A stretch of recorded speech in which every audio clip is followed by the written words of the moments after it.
ఆ దేవదేవతలను పులకరింపచేసే అద్భుతమైన పాటలను సుమన్ టీవీ వారి డివోషనల్ టైంలో మీరు కూడా ప్రతిరోజు వినాలనుకుంటే వెంటనే మా ఛానల్ని సబ్స్క్రైబ్ చేయండి. మంచి ఉదయంతో రోజంతా సంతోషంగా ప్రశాంతంగా ఉండండి. విశ్వేశం మాధవం దుండిం దండపాణిం చ భైరవం వందే కాశీం గుహాం గంగాం భవానీం మణికార్ణికం. ఉత్తిష్ట కాశీ భగవాన్ ప్రభు విశ్వనాథో గంగోర్మి సంగతి శుభైః పరిభూషితోబ్జైః శ్రీదుండి భైరవ ముఖైః సహితాన్నపూర్ణా మాతా చ వాంఛతి ముదా తవ సుప్రభాతం.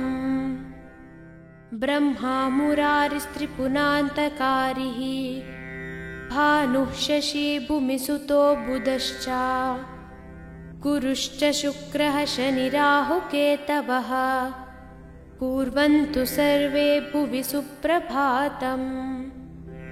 వారణాసి స్థిత గజానన దుండి రాజా తాపత్రయాపహరణే ప్రదితా ప్రభావా ఆనందకందలకుల ప్రసవైక భూమే నిత్యం సమస్త జగతః కురు సుప్రభాతం. బ్రహ్మద్రవోపమిత గాంగపయః పవాహైః పుణ్యైః సదైవ పరిచుంబిత పాదపద్మే మధ్యైకిలామరగణైః పరిసేవ్యమానే శ్రీకాశికే కురు సదా భువి సుప్రభాతం. ప్రత్నైరసంఖ్యమఠమందిరతీర్థకుండా ప్రాసాదఘట్టనివహైః విదుషాం వరైశ్చ ఆవర్జయస్యఖిల విశ్వమనాంసి నిత్యం శ్రీకాశికే కురు సదా భువి సుప్రభాతం. వాంఛन्ति नास्तसमये शरणं भवत्याः हे कोटिकोटिजनमुक्तिविधानदक्षे श्रीकाशिके कुरु सदा भुवि सुप्रभातं. तीर्थानां प्रवरा मनोरथकरी संसारपारापरा सन्दानन्दिगणेश्वरैरुपहिता दैवैरशैः स्तुता या शम्भोर्मणि कुण्डलैककणिका विष्णोत्तपोदीर्घिका सेयं श्रीमणिकर्णिका भगवती देयात् सदा मङ्गलम्. अभिनवबिसवल्ली पादपद्मस्य विष्णोः मदनमथनमैल्मेर्यामालती पुष्पमाला जयति जयपताककाप्यसौ मोक्षलक्ष्म्याः गंगां वारि मनोहरी मुरारिचरणच्युतां त्रिपुरारि शिराश्चारी पापहारी पुनातु मां विघ्नावासनिवासकारणमहागण्डस्थलालम्बितः सिन्धूरारुणपुज्जचन्द्रकिरणप्रच्चादिनागच्छवि श्रीविघ्नेश्वरवल्लभो गिरिजायसानन्दमानन्दितः स्मेरास्यस्तव दुण्डिराजमुदितो देयात् सदा मङ्गलम्. कण्ठे यस्य लसत्करालगरलं गङ्गाजलं मस्तके वामाङ्गे गिरिराजराजतनया जाया भवानी सती नन्दिस्कन्दगणाधिराजसहिता श्रीविश्वनाथप्रभुः काशीमन्दिरसंस्थितोऽखिलगुरु देयात् सदा मङ्गलम्. श्रीविश्वनाथकरुणामृतपूर्णसिन्धो सीतांशुकण्डसमलङ्कृतभव्यचूडा उत्तिष्ठ विश्वजनमङ्गलसाधनाय नित्यं स्वर्वगतः कुरु सप्रभातम्. श्रीविश्वनाथकरुणामृतपूर्णसिन्धो सीतांशुकण्डसमलङ्कृतभव्यचूडा उत्तिष्ठ विश्वजनमङ्गलसाधनाय नित्यं सर्वजगतः कुरु सुप्रभातम्. श्रीविश्वनाथ वृषभध्वज विश्ववन्द्य सृष्टिस्थितिप्रलयकारक देवदेव वाचामगोचर महर्षिसुताद्रिपद्मा वाराणसीपुरपते कुरु सुप्रभातम्। श्रीविश्वनाथ भवभञ्जन दिव्यभावा गङ्गाधरा प्रमथवन्दित सुन्दराङ्गा नागेन्द्रहारनत भक्तभयापहारा वाराणसीपुरपते कुरु सुप्रभातम्। श्रीविश्वनाथ तव पादयुगं नमामि नित्यं तवैव शिवनाम हृदा स्मरामि वाचं तवैव यशसा नगभूषयामि वाराणसीपुरपते कुरु सुप्रभातम्। काशीनिवासमुनिसेवितपादपद्मा गङ्गाजलौघपरिषिक्तजटाकलापा अस्याखिलस्य जगतः न चराचरस्य वाराणसीपुरपते कुरु सुप्रभातम्। गङ्गाधराद्रितनया प्रियशान्तमूर्ते वेदान्तवेद्य सकलेश्वर विश्वमूर्ते कूटस्थनित्यनिखिलागमगीतकीर्ते वाराणसीपुरपते कुरु सुप्रभातम्। विश्वं समस्तमिदमत्यगनानखारे मोहात्मके निपतितं जडतामुपेतम् भासा विभास्वपरया तदमोघशक्ते वाराणसीपुरपते कुरु सुप्रभातम्। सूनुः समस्तजनविघ्नविनाशदक्षो भार्यान्नदाननिरता विरतं जनेभ्यः ख्यातः स्वयं च शिवकृत्सकलार्थिभाजां वाराणसीपुरपते कुरु सुप्रभातम्। ये नो समन्ति न जपन्ति न चामनन्ति नो वालवन्ति विलपन्ति निवेदयन्ति तेषामबोधशिशुतुल्यधियां नराणां श्रीकण्ठकण्ठद्रुतपन्नगनीलकण्ठा सोत्कण्ठभक्तनिवहोपतिपोपकण्ठा भस्माङ्गरागपरिशोभितसर्वदेहा वाराणसीपुरपते कुरु सुप्रभातम्। श्रीपार्वतीहृदयवल्लभपञ्चवक्त्रा श्रीनीलकण्ठनृकपालकलापमाला श्रीविश्वनाथमृदुपङ्कजमञ्जुपादा वाराणसीपुरपते कुरु सुप्रभातम्। दुग्धप्रवाहकमनीयतरङ्गभङ्गे पुण्यप्रवाहपरिपावितभक्तसङ्गे नित्यं तपस्विजनसेवितपादपद्मे गङ्गे शरण्यशिवदे कुरु सुप्रभातम्। सानन्दमानन्दवने वसन्तम् आनन्दकन्दं हतपापवृन्दं वाराणसीनाथमनाथनादं श्रीविश्वनाथं शरणं प्रपद्ये। विश्वेशं माधवं दुण्डिं दण्डपाणिं च भैरवं वन्दे काशीं गुहां गङ्गां भवानीं मणिकार्णिकम्। उत्तिष्ठ काशी भगवान् प्रभु विश्वनाथो गङ्गोर्मिसङ्गतिशुभैः परिभूषितोब्जैः श्रीदुण्डिभैरवमुखैः सहितान्नपूर्णा माता च वाञ्छति मुदा तव सुप्रभातम्। ब्रह्मा मुरारिस्त्रिपुरान्तकारिः भानुः शशी भूमिसुतो बुधश्च गुरुश्च शुक्रः शनिराहुकेतवः कुर्वन्तु सर्वे भुवि सुप्रभातम्। वाराणसी स्थित गजानन दुण्डिराजा तापत्रयापहरणे प्रदिता प्रभावा आनन्दकन्दलकुलप्रसवैकभूमे नित्यं समस्तजगतः कुरु सुप्रभातम्। ब्रह्मद्रवोपमितगाङ्गपयः पवाहैः पुण्यैः सदैव परिचुम्बितपादपद्मे मध्यैकिलामरगणैः परिसेव्यमाने श्रीकाशिके कुरु सदा भुवि सुप्रभातम्। प्रत्नैरसङ्ख्यमठमन्दिरतीर्थकुण्डा प्रासादघट्टनिवहैः विदुषां वरैश्च आवर्जयस्य किल विश्वमनांसि नित्यम्।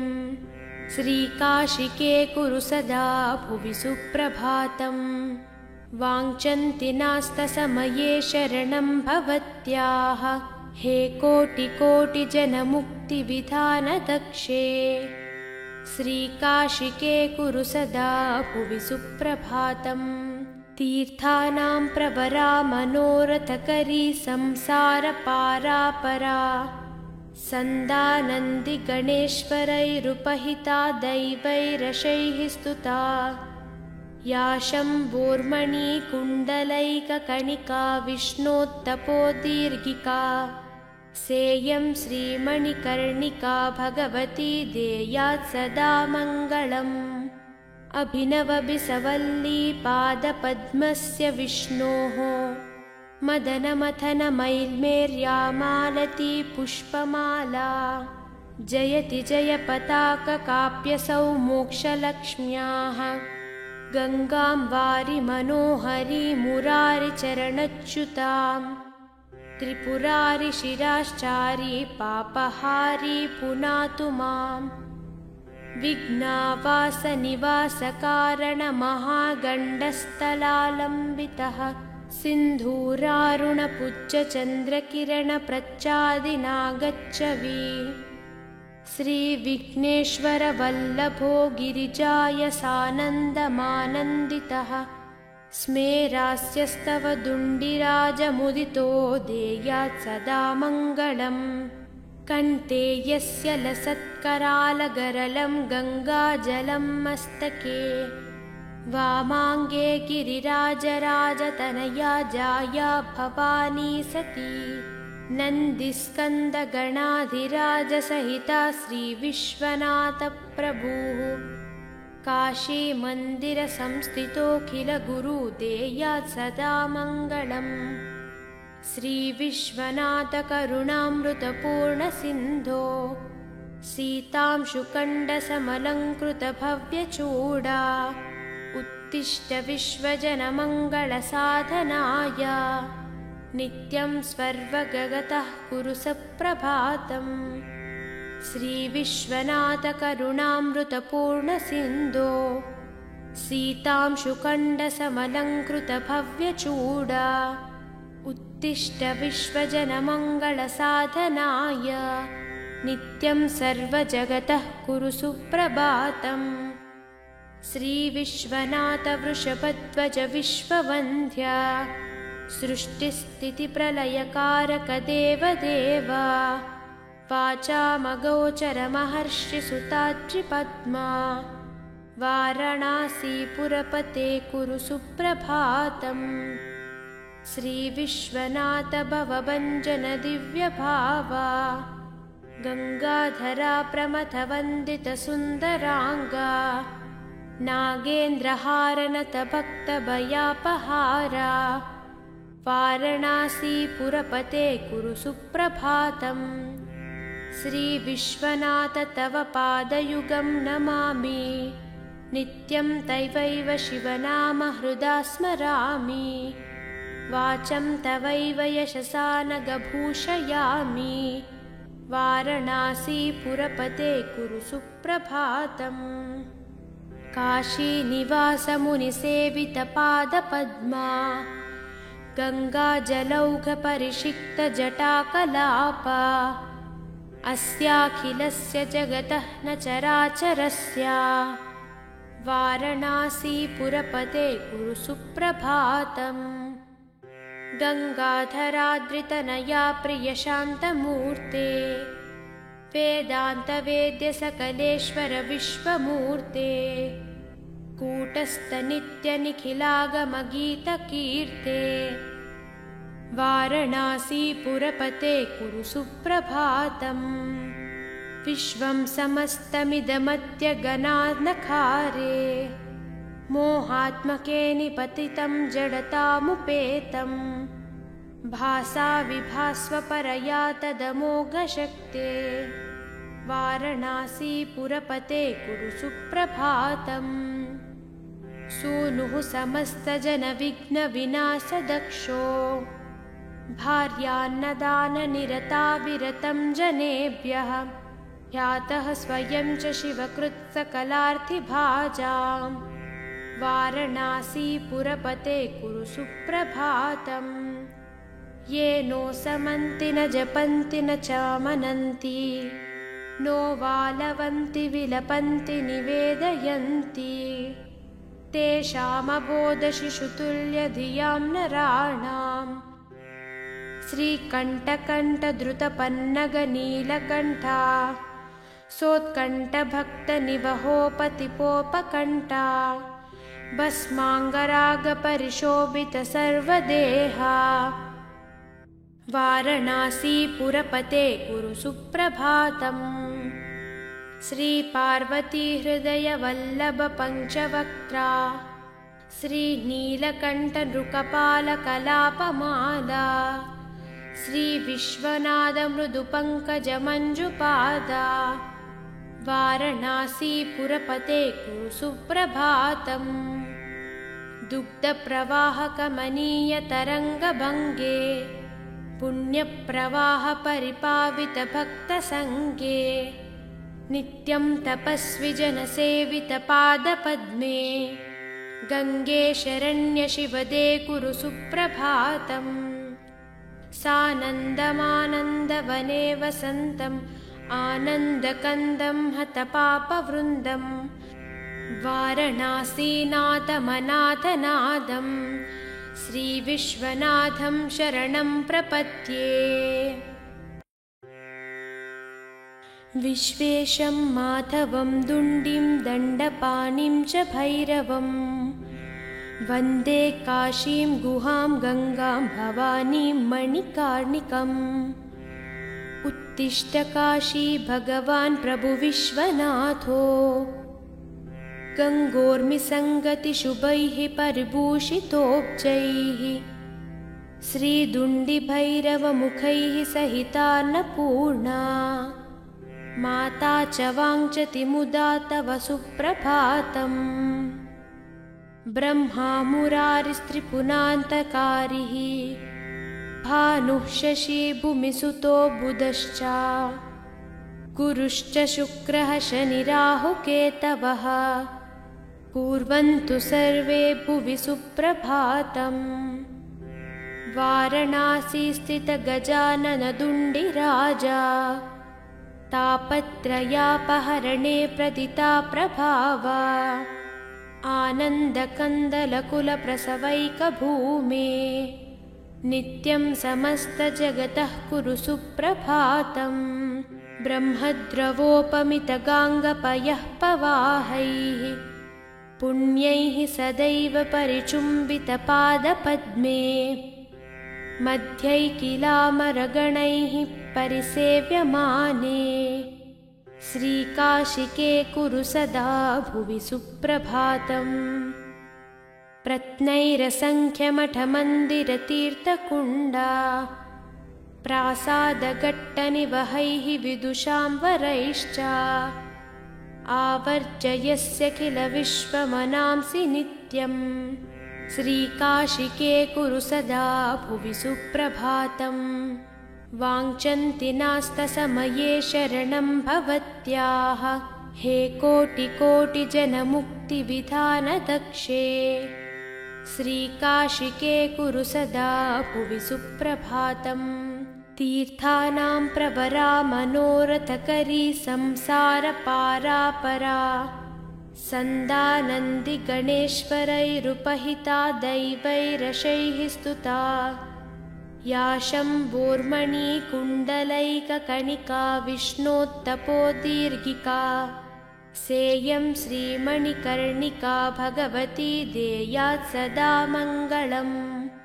अभिनवबिसवल्ली पादपद्मस्य विष्णोः मदनमथनमैल्मेर्यामालती पुष्पमाला जयति जयपताककाप्यसौ मोक्षलक्ष्म्याः गङ्गां वारि मनोहरी मुरारिचरणच्युतां त्रिपुरारि शिराश्चारी पापहारी पुनातु माम् विघ्नावासनिवासकारणमहागण्डस्थलालम्बितः सिन्धूरारुणपुज्जचन्द्रकिरणप्रच्चादिनागच्छवि श्रीविघ्नेश्वरवल्लभो गिरिजायसानन्दमानन्दितः स्मेरास्यस्तव दुण्डिराजमुदितो देयात् सदा मङ्गलम्। कण्ठे यस्य लसत्करालगरलं गङ्गाजलं मस्तके वामाङ्गे गिरिराजराजतनया जाया भवानी सती नन्दिस्कन्दगणाधिराजसहिता श्रीविश्वनाथप्रभुः काशीमन्दिरसंस्थितोऽखिलगुरुदेयात् सदा मङ्गलम्। श्रीविश्वनाथकरुणामृतपूर्णसिन्धो सीतांशुकण्डसमलङ्कृतभव्यचूडा उत्तिष्ठ विश्वजनमङ्गलसाधनाय नित्यं स्वर्वगतः कुरु सप्रभातम्। श्रीविश्वनाथकरुणामृतपूर्णसिन्धो सीतांशुकण्डसमलङ्कृतभव्यचूडा उत्तिष्ठ विश्वजनमङ्गलसाधनाय नित्यं सर्वजगतः कुरु सुप्रभातम्। श्रीविश्वनाथवृषभध्वज विश्ववन्द्या सृष्टिस्थितिप्रलयकारक देवदेव वाचामगोचरमहर्षिसुताद्रिपद्मा वाराणसीपुरपते कुरु सुप्रभातम्।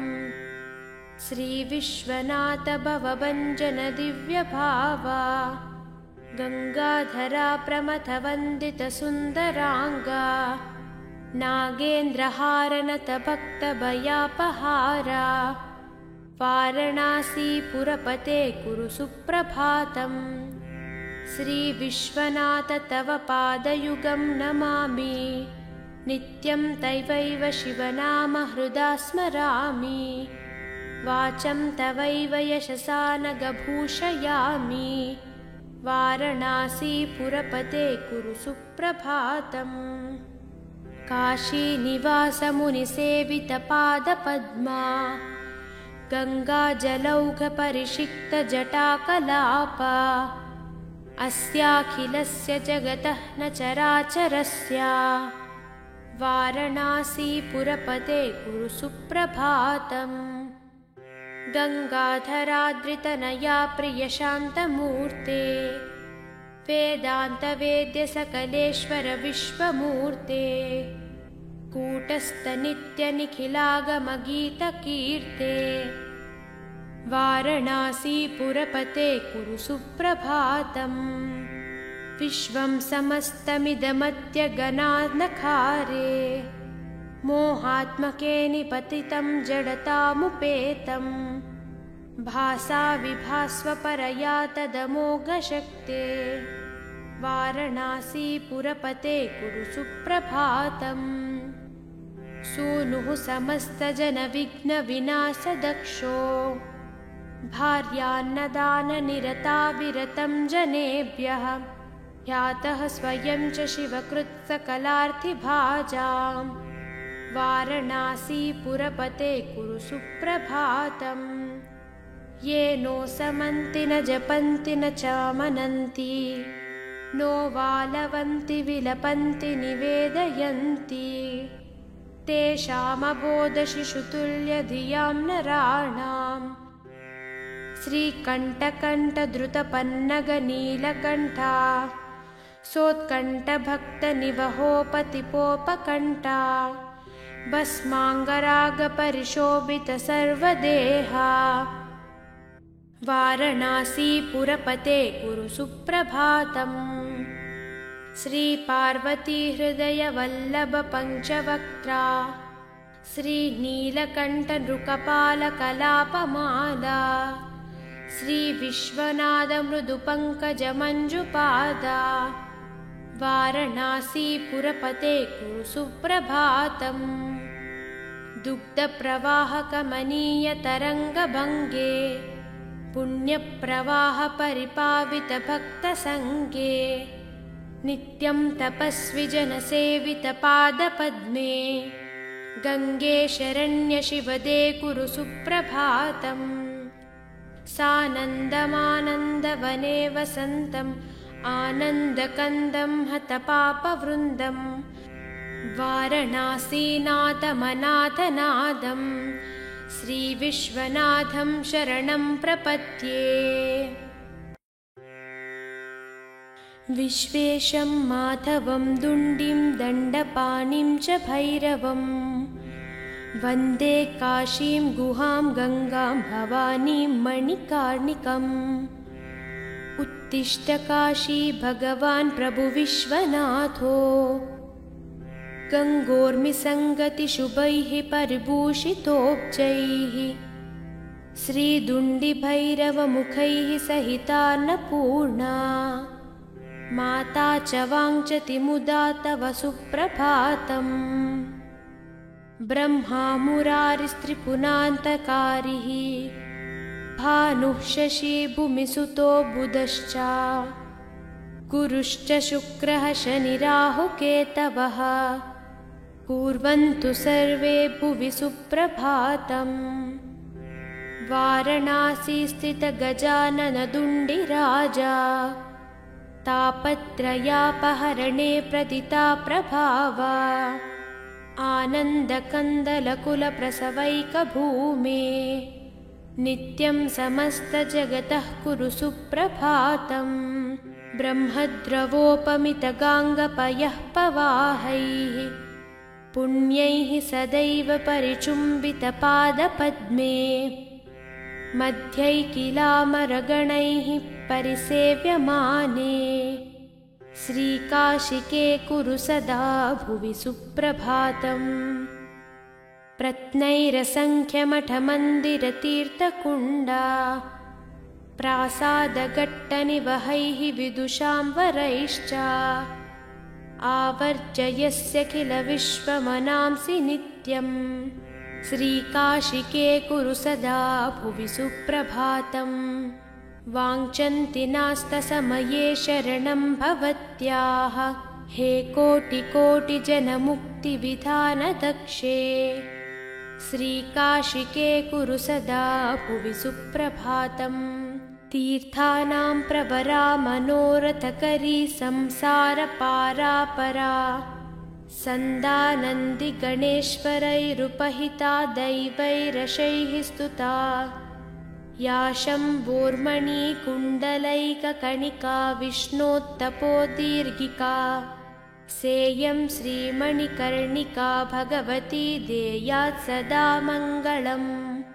अभिनवबिसवल्ली पादपद्मस्य विष्णोः मदनमथनमैल्मेर्यामालती पुष्पमाला जयति जयपताककाप्यसौ मोक्षलक्ष्म्याः गङ्गां वारि मनोहरी मुरारिचरणच्युतां त्रिपुरारि शिराश्चारी पापहारी पुनातु माम्।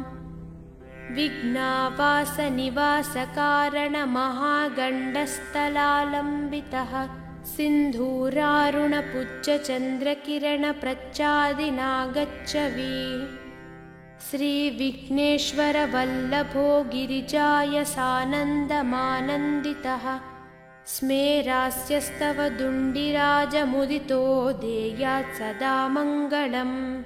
कण्ठे यस्य लसत्करालगरलं गङ्गाजलं मस्तके वामाङ्गे गिरिराजराजतनया जाया भवानी सती नन्दिस्कन्दगणाधिराजसहिता श्रीविश्वनाथप्रभुः काशीमन्दिरसंस्थितोऽखिलगुरुदेयात् सदा मङ्गलम्। श्रीविश्वनाथकरुणामृतपूर्णसिन्धो सीतांशुकण्डसमलङ्कृतभव्यचूडा उत्तिष्ठ विश्वजनमङ्गलसाधनाय नित्यं सर्वगतः कुरु सप्रभातम्। श्रीविश्वनाथकरुणामृतपूर्णसिन्धो सीतांशुकण्डसमलङ्कृतभव्यचूडा उत्तिष्ठ विश्वजनमङ्गलसाधनाय नित्यं सर्वजगतः कुरु सुप्रभातम्। श्रीविश्वनाथवृषभध्वज विश्ववन्द्या सृष्टिस्थितिप्रलयकारक देवदेव वाचामगोचरमहर्षिसुताद्रिपद्मा वाराणसीपुरपते कुरु सुप्रभातम्।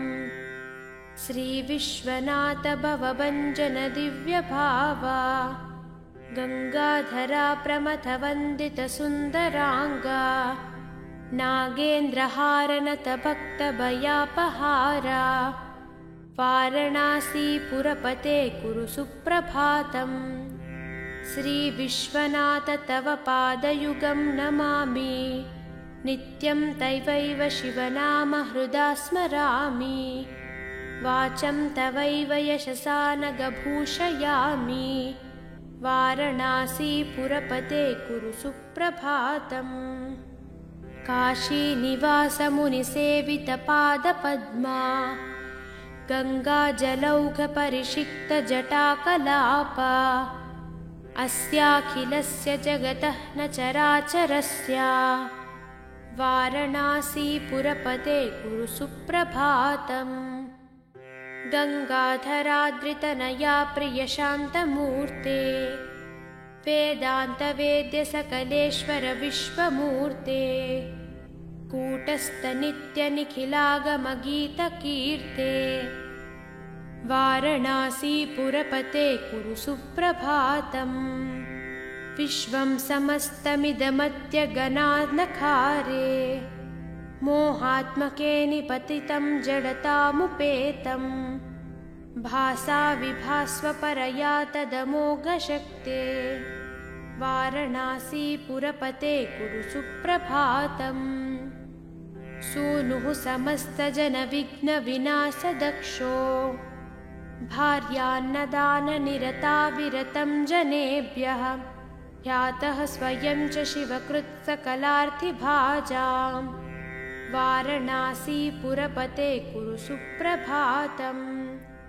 ये नो समन्ति न जपन्ति न चामनन्ति नो वालवन्ति विलपन्ति निवेदयन्ति तेषामबोधशिशुतुल्यधियां नराणां श्रीकण्ठकण्ठधृतपन्नगनीलकण्ठा सोत्कण्ठभक्तनिवहोपतिपोपकण्ठा भस्माङ्गरागपरिशोभितसर्वदेहा वाराणसीपुरपते कुरु सुप्रभातम्। श्रीपार्वतीहृदयवल्लभपञ्चवक्त्रा श्रीनीलकण्ठनृकपालकलापमाला श्रीविश्वनाथमृदुपङ्कजमञ्जुपादा वाराणसीपुरपते कुरु सुप्रभातम्। दुग्धप्रवाहकमनीयतरङ्गभङ्गे पुण्यप्रवाहपरिपावितभक्तसङ्गे नित्यं तपस्विजनसेवितपादपद्मे गङ्गे शरण्यशिवदे कुरु सुप्रभातम्। सानन्दमानन्दवने वसन्तम् आनन्दकन्दं हतपापवृन्दं वाराणसीनाथमनाथनादं श्रीविश्वनाथं शरणं प्रपद्ये। विश्वेशं माधवं दुण्डिं दण्डपाणिं च भैरवं वन्दे काशीं गुहां गङ्गां भवानीं मणिकार्णिकम् उत्तिष्ठ काशी भगवान् प्रभु विश्वनाथो गङ्गोर्मिसङ्गतिशुभैः परिभूषितोब्जैः श्रीदुण्डिभैरवमुखैः सहितान्नपूर्णा माता च वाञ्छति मुदा तव सुप्रभातम् ब्रह्मा मुरारिस्त्रिपुरान्तकारिः भानुः शशी भूमिसुतो बुधश्च गुरुश्च शुक्रः शनिराहुकेतवः कुर्वन्तु सर्वे भुवि सुप्रभातम् वाराणसी स्थित गजानन दुण्डिराजा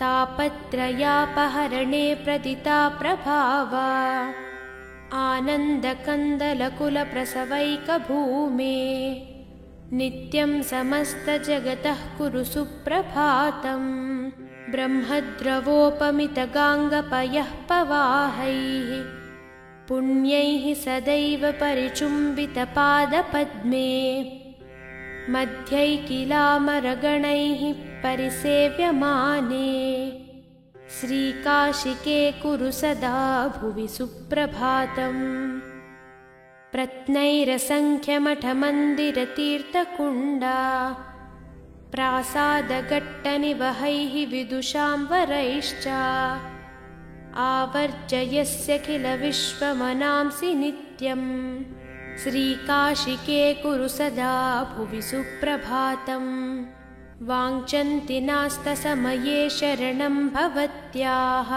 हे कोटिकोटिजनमुक्तिविधानदक्षे श्रीकाशिके कुरु सदा भुवि सुप्रभातम् तीर्थानां प्रवरा मनोरथकरी संसारपारापरा सन्दानन्दिगणेश्वरैरुपहिता दैवैरशैः स्तुता या शम्भोर्मणिकुण्डलैककणिका विष्णोत्तपोदीर्घिका सेयं श्रीमणिकर्णिका भगवती देयात् सदा मङ्गलम् अभिनवबिसवल्ली पादपद्मस्य विष्णोः मदनमथनमैल्मेर्यामालती पुष्पमाला जयति जयपताककाप्यसौ मोक्षलक्ष्म्याः गङ्गां वारि मनोहरी मुरारिचरणच्युतां त्रिपुरारि शिराश्चारी पापहारी पुनातु माम् विघ्नावासनिवासकारणमहागण्डस्थलालम्बितः सिन्धूरारुणपुज्जचन्द्रकिरणप्रच्चादिनागच्छवि श्रीविघ्नेश्वरवल्लभो गिरिजायसानन्दमानन्दितः स्मेरास्यस्तव दुण्डिराजमुदितो देयात् सदा मङ्गलम् कण्ठे यस्य लसत्करालगरलं गङ्गाजलं मस्तके वामाङ्गे गिरिराजराजतनया जाया भवानी सती नन्दिस्कन्दगणाधिराजसहिता श्रीविश्वनाथप्रभुः काशीमन्दिरसंस्थितोऽखिलगुरु देयात् सदा मङ्गलम् श्रीविश्वनाथकरुणामृतपूर्णसिन्धो सीतांशुकण्डसमलङ्कृतभव्यचूडा उत्तिष्ठ विश्वजनमङ्गलसाधनाय नित्यं स्वर्वगतः कुरु सप्रभातम् श्रीविश्वनाथकरुणामृतपूर्णसिन्धो सीतांशुकण्डसमलङ्कृतभव्यचूडा उत्तिष्ठ विश्वजनमङ्गलसाधनाय नित्यं सर्वजगतः कुरु सुप्रभातम् श्रीविश्वनाथवृषभध्वज विश्ववन्द्या सृष्टिस्थितिप्रलयकारक देवदेव वाचामगोचरमहर्षिसुताद्रिपद्मा वाराणसीपुरपते कुरु सुप्रभातम् श्रीविश्वनाथ भवभञ्जन दिव्यभावा गंगाधरा प्रमथवन्दितसुन्दराङ्गा नागेन्द्रहारनतभक्तभयापहारा वारणासीपुरपते कुरु सुप्रभातम्। श्रीविश्वनाथ तव पादयुगं नमामि नित्यं तवैव शिवनाम हृदा स्मरामि वाचं तवैव यशसा नगभूषयामि वारणासीपुरपते कुरु सुप्रभातम्। काशीनिवासमुनिसेवितपादपद्मा गङ्गाजलौघपरिषिक्तजटाकलापा अस्याखिलस्य जगतः न चराचरस्य वारणासीपुरपते कुरु सुप्रभातम्। गंगाधराद्रितनया प्रियशान्तमूर्ते वेदान्तवेद्य सकलेश्वर विश्वमूर्ते कूटस्थनित्यनिखिलागमगीतकीर्ते वारणासीपुरपते कुरु सुप्रभातम्। विश्वं समस्तमिदमत्यगनानखारे मोहात्मके निपतितं जडतामुपेतं भासा विभास्वपरया तदमोघशक्ते वारणासीपुरपते कुरु सुप्रभातम्। सूनुः समस्तजनविघ्नविनाशदक्षो भार्यान्नदाननिरताविरतं जनेभ्यः ख्यातः स्वयं च शिवकृत्सकलार्थिभाजां वारणासीपुरपते कुरु सुप्रभातम्। ये नो समन्ति न जपन्ति न चामनन्ति नो वालवन्ति विलपन्ति निवेदयन्ति तेषामबोधशिशुतुल्यधियां नराणां श्रीकण्ठकण्ठद्रुतपन्नगनीलकण्ठा सोत्कण्ठभक्तनिवहोपतिपोपकण्ठा भस्माङ्गरागपरिशोभितसर्वदेहा वारणासीपुरपते कुरु सुप्रभातम्। श्रीपार्वतीहृदयवल्लभपञ्चवक्त्रा श्रीनीलकण्ठनृकपालकलापमाला श्रीविश्वनाथमृदुपङ्कजमञ्जुपादा वारणासीपुरपते कुरु सुप्रभातम्। दुग्धप्रवाहकमनीयतरङ्गभङ्गे पुण्यप्रवाहपरिपावितभक्तसङ्गे नित्यं तपस्विजनसेवितपादपद्मे गङ्गे शरण्यशिवदे कुरु सुप्रभातम्। सानन्दमानन्दवने वसन्तम् आनन्दकन्दं हतपापवृन्दं वारणासीनाथमनाथनादं श्रीविश्वनाथं शरणं प्रपद्ये। विश्वेशं माधवं दुण्डिं दण्डपाणिं च भैरवं वन्दे काशीं गुहां गङ्गां भवानीं मणिकार्णिकम्। उत्तिष्ठ काशी भगवान् प्रभु विश्वनाथो गङ्गोर्मिसङ्गतिशुभैः परिभूषितोब्जैः श्रीदुण्डिभैरवमुखैः सहितान्नपूर्णा माता च वाञ्छति मुदा तव सुप्रभातम्। ब्रह्मा मुरारिस्त्रिपुरान्तकारिः भानुः शशी भूमिसुतो बुधश्च गुरुश्च शुक्रः शनिराहुकेतवः कुर्वन्तु सर्वे भुवि सुप्रभातम्। वारणासी स्थित गजानन दुण्डिराजा तापत्रयापहरणे प्रदिता प्रभावा आनन्दकन्दलकुलप्रसवैकभूमे नित्यं समस्तजगतः कुरु सुप्रभातम्। ब्रह्मद्रवोपमितगाङ्गपयः पवाहैः पुण्यैः सदैव परिचुम्बितपादपद्मे मध्यैकिलामरगणैः परिसेव्यमाने श्रीकाशिके कुरु सदा भुवि सुप्रभातम्। प्रत्नैरसङ्ख्यमठमन्दिरतीर्थकुण्डा प्रासादघट्टनिवहैः विदुषां वरैश्च आवर्जयस्य किल विश्वमनांसि नित्यम्।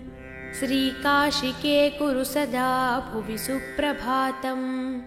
वाञ्छन्ति नास्तसमये शरणं भवत्याः हे कोटिकोटिजनमुक्तिविधानदक्षे। श्रीकाशिके कुरु सदा भुवि सुप्रभातम्। तीर्थानां प्रवरा मनोरथकरी संसारपारापरा सन्दानन्दिगणेश्वरैरुपहिता दैवैरशैः स्तुता या शम्भोर्मणिकुण्डलैककणिका विष्णोत्तपोदीर्घिका सेयं श्रीमणिकर्णिका भगवती देयात् सदा मङ्गलम्। अभिनवबिसवल्ली पादपद्मस्य विष्णोः मदनमथनमैल्मेर्यामालती पुष्पमाला जयति जयपताककाप्यसौ मोक्षलक्ष्म्याः गङ्गां वारि मनोहरी मुरारिचरणच्युतां त्रिपुरारि शिराश्चारी पापहारी पुनातु माम्। विघ्नावासनिवासकारणमहागण्डस्थलालम्बितः सिन्धूरारुणपुज्जचन्द्रकिरणप्रच्चादिनागच्छवि श्रीविघ्नेश्वरवल्लभो गिरिजायसानन्दमानन्दितः स्मेरास्यस्तव दुण्डिराजमुदितो देयात् सदा मङ्गलम्। कण्ठे यस्य लसत्करालगरलं गङ्गाजलं मस्तके वामाङ्गे गिरिराजराजतनया जाया भवानी सती नन्दिस्कन्दगणाधिराजसहिता श्रीविश्वनाथप्रभुः काशीमन्दिरसंस्थितोऽखिलगुरु देयात् सदा मङ्गलम्। श्रीविश्वनाथकरुणामृतपूर्णसिन्धो सीतांशुकण्डसमलङ्कृतभव्यचूडा उत्तिष्ठ विश्वजनमङ्गलसाधनाय नित्यं स्वर्वगतः कुरु सप्रभातम्। श्रीविश्वनाथकरुणामृतपूर्णसिन्धो सीतांशुकण्डसमलङ्कृतभव्यचूडा उत्तिष्ठ विश्वजनमङ्गलसाधनाय नित्यं सर्वजगतः कुरु सुप्रभातम्। श्रीविश्वनाथवृषभध्वज विश्ववन्द्या सृष्टिस्थितिप्रलयकारक देवदेव वाचामगोचरमहर्षिसुताद्रिपद्मा वाराणसीपुरपते कुरु सुप्रभातम्। श्रीविश्वनाथ भवभञ्जन दिव्यभावा गङ्गाधरा प्रमथवन्दितसुन्दराङ्गा नागेन्द्रहारनतभक्तभयापहारा वाराणसीपुरपते कुरु सुप्रभातम्। श्रीविश्वनाथ तव पादयुगं नमामि नित्यं तवैव शिवनाम हृदा स्मरामि वाचं तवैव यशसा नगभूषयामि वाराणसीपुरपते कुरु सुप्रभातम्। काशीनिवासमुनिसेवितपादपद्मा गङ्गाजलौघपरिषिक्तजटाकलापा अस्याखिलस्य जगतः न चराचरस्य वाराणसीपुरपते कुरु सुप्रभातम्। गङ्गाधराद्रितनया प्रियशान्तमूर्ते वेदान्तवेद्यसकलेश्वर विश्वमूर्ते कूटस्थनित्यनिखिलागमगीतकीर्ते वाराणसीपुरपते कुरु सुप्रभातम्। विश्वं समस्तमिदमद्य गणानखारे मोहात्मके निपतितं जडतामुपेतं भासा विभास्वपरया तदमोघशक्ते वारणासीपुरपते कुरु सुप्रभातम् सूनुः समस्तजनविघ्नविनाशदक्षो भार्यान्नदाननिरता विरतं जनेभ्यः ह्यातः स्वयं च शिवकृत्सकलार्थिभाजां वारणासीपुरपते कुरु सुप्रभातम् ये नो समन्ति न जपन्ति न चामनन्ति नो वालवन्ति विलपन्ति निवेदयन्ति तेषामबोधशिशुतुल्यधियां नराणां श्रीकण्ठकण्ठद्रुतपन्नगनीलकण्ठा सोत्कण्ठभक्तनिवहोपतिपोपकण्ठा भस्माङ्गरागपरिशोभितसर्वदेहा वारणासीपुरपते कुरु सुप्रभातम् श्रीपार्वतीहृदयवल्लभपञ्चवक्त्रा श्रीनीलकण्ठनृकपालकलापमाला श्रीविश्वनाथमृदुपङ्कजमञ्जुपादा वारणासीपुरपते कुरु सुप्रभातम् दुग्धप्रवाहकमनीयतरङ्गभङ्गे पुण्यप्रवाहपरिपावितभक्तसङ्गे नित्यं तपस्विजनसेवितपादपद्मे गङ्गे शरण्यशिवदे कुरु सुप्रभातम् सानन्दमानन्दवने वसन्तम् आनन्दकन्दं हतपापवृन्दं वारणासीनाथमनाथनादं श्रीविश्वनाथं शरणं प्रपद्ये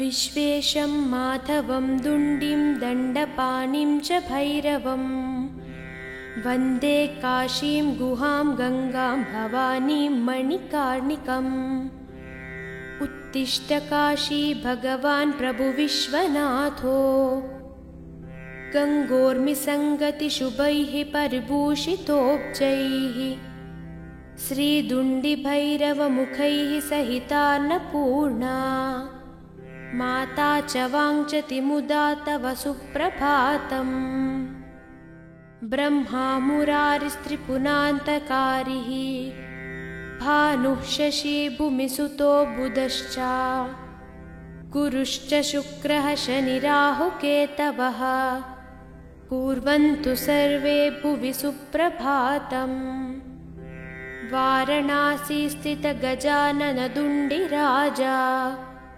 तापत्रयापहरणे प्रदिता प्रभावा आनन्दकन्दलकुलप्रसवैकभूमे नित्यं समस्तजगतः कुरु सुप्रभातम् ब्रह्मद्रवोपमितगाङ्गपयः पवाहैः पुण्यैः सदैव परिचुम्बितपादपद्मे मध्यैकिलामरगणैः परिसेव्यमाने श्रीकाशिके कुरु सदा भुवि सुप्रभातम् प्रत्नैरसङ्ख्यमठमन्दिरतीर्थकुण्डा प्रासादघट्टनिवहैः विदुषां वरैश्च आवर्जयस्य किल विश्वमनांसि नित्यम् श्रीकाशिके कुरु सदा भुवि सुप्रभातम् वाञ्छन्ति नास्तसमये शरणं भवत्याः हे कोटिकोटिजनमुक्तिविधानदक्षे श्रीकाशिके कुरु सदा भुवि सुप्रभातम् तीर्थानां प्रवरा मनोरथकरी संसारपारापरा सन्दानन्दिगणेश्वरैरुपहिता दैवैरशैः स्तुता या शम्भोर्मणिकुण्डलैककणिका विष्णोत्तपोदीर्घिका सेयं श्रीमणिकर्णिका भगवती देयात् सदा मङ्गलम् अभिनवबिसवल्ली पादपद्मस्य विष्णोः मदनमथनमैल्मेर्यामालती पुष्पमाला जयति जयपताककाप्यसौ मोक्षलक्ष्म्याः गङ्गां वारि मनोहरी मुरारिचरणच्युतां त्रिपुरारि शिराश्चारी पापहारी पुनातु मां विघ्नावासनिवासकारणमहागण्डस्थलालम्बितः सिन्धूरारुणपुज्जचन्द्रकिरणप्रच्चादिनागच्छवि श्रीविघ्नेश्वरवल्लभो गिरिजायसानन्दमानन्दितः स्मेरास्यस्तव दुण्डिराजमुदितो देयात् सदा मङ्गलम् कण्ठे यस्य लसत्करालगरलं गङ्गाजलं मस्तके वामाङ्गे गिरिराजराजतनया जाया भवानी सती नन्दिस्कन्दगणाधिराजसहिता श्रीविश्वनाथप्रभुः काशीमन्दिरसंस्थितोऽखिलगुरुदेयात् सदा मङ्गलम् श्रीविश्वनाथकरुणामृतपूर्णसिन्धो सीतांशुकण्डसमलङ्कृतभव्यचूडा उत्तिष्ठ विश्वजनमङ्गलसाधनाय नित्यं स्वर्वगतः कुरु सप्रभातम् श्रीविश्वनाथकरुणामृतपूर्णसिन्धो सीतांशुकण्डसमलङ्कृतभव्यचूडा उत्तिष्ठ विश्वजनमङ्गलसाधनाय नित्यं सर्वजगतः कुरु सुप्रभातम् श्रीविश्वनाथवृषभध्वज विश्ववन्द्या सृष्टिस्थितिप्रलयकारक देवदेव वाचामगोचरमहर्षिसुताद्रिपद्मा वाराणसीपुरपते कुरु सुप्रभातम् श्रीविश्वनाथ भवभञ्जन दिव्यभावा गङ्गाधरा प्रमथवन्दितसुन्दराङ्गा नागेन्द्रहारनतभक्तभयापहारा वाराणसीपुरपते कुरु सुप्रभातम् श्रीविश्वनाथ तव पादयुगं नमामि नित्यं तवैव शिवनाम हृदा स्मरामि वाचं तवैव यशसा नगभूषयामि वाराणसीपुरपते कुरु सुप्रभातम् काशीनिवासमुनिसेवितपादपद्मा गङ्गाजलौघपरिषिक्तजटाकलापा अस्याखिलस्य जगतः न चराचरस्य वाराणसीपुरपते कुरु सुप्रभातम् गङ्गाधराद्रितनया प्रियशान्तमूर्ते वेदान्तवेद्यसकलेश्वर विश्वमूर्ते कूटस्थनित्यनिखिलागमगीतकीर्ते वाराणसीपुरपते कुरु सुप्रभातम् विश्वं समस्तमिदमत्यगनानखारे मोहात्मके निपतितं जडतामुपेतं भासा विभास्वपरया तदमोघशक्ते वाराणसीपुरपते कुरु सुप्रभातम् सूनुः समस्तजनविघ्नविनाशदक्षो भार्यान्नदाननिरता विरतं जनेभ्यः ह्यातः स्वयं च शिवकृत्सकलार्थिभाजां वाराणसीपुरपते कुरु सुप्रभातम् ये नो समन्ति न जपन्ति न चामनन्ति नो वालवन्ति विलपन्ति निवेदयन्ति तेषामबोधशिशुतुल्यधियां नराणां श्रीकण्ठकण्ठद्रुतपन्नगनीलकण्ठा सोत्कण्ठभक्तनिवहोपतिपोपकण्ठा भस्माङ्गरागपरिशोभितसर्वदेहा वाराणसीपुरपते कुरु सुप्रभातम् श्रीपार्वतीहृदयवल्लभपञ्चवक्त्रा श्रीनीलकण्ठनृकपालकलापमाला श्रीविश्वनाथमृदुपङ्कजमञ्जुपादा वारणासीपुरपते कुरु सुप्रभातम् दुग्धप्रवाहकमनीयतरङ्गभङ्गे